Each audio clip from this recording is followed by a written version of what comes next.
अमचूर music की शानदार प्रस्तुति।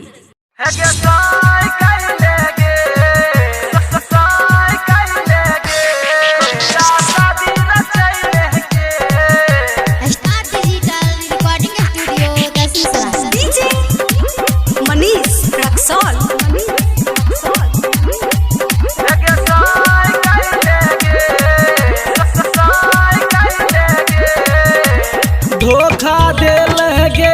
खुशियाँ शादी रचैल गे, धोखा देल गे खुशियाँ शादी रचैल गे, कैले नकचिपा से शादी खुशियाँ धोखा देल गे, कैले कर कुठवा से शादी खुशियाँ पागल कैल गे।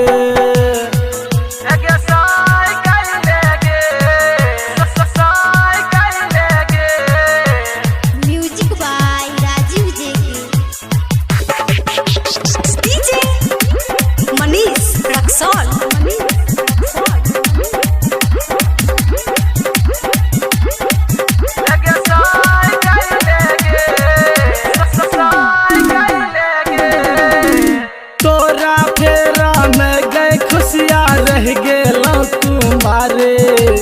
हमरा छोड़ के किया गेले सैया जी के जोरे,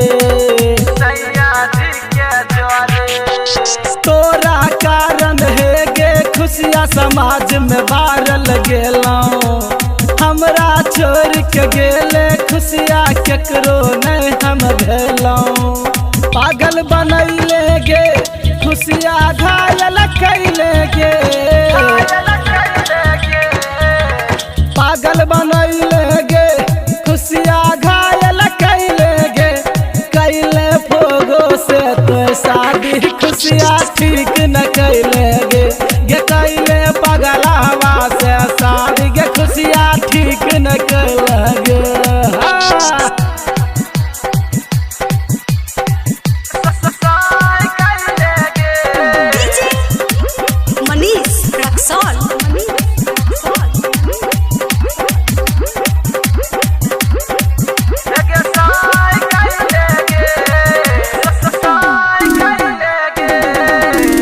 तोरे कारण है गे खुशियाँ इंटर फेल भेलौ, बोरिया बिस्तर बांध के खुशियाँ कमावे दिल्ली गेलौ, बुझले सिंगर निकुआ छौरा राजीव झुमका नथिया देलकौ, बिट्टू मलंगिया कुमार में खुशियाँ खटिया तोरे हिललकौ, नीक न कैले गे खुशियाँ ठीक न कैले गे, हाँ नीक न कैले गे खुशियाँ ठीक न कैले गे, कैले रुपये समाही से शादी गे खुशियाँ ठीक न कैले गे, कैले न कचिपवा से शादी गे खुशियाँ ठीक न कैले गे, धोखा देल गे खुशियाँ शादी रचैले गे, कैले न कचिपा से शादी खुशियाँ धोखा देल गे, कैले कर कुठवा से शादी खुशियाँ पागल कैल गे। अमचूर म्यूजिक की शानदार प्रस्तुति।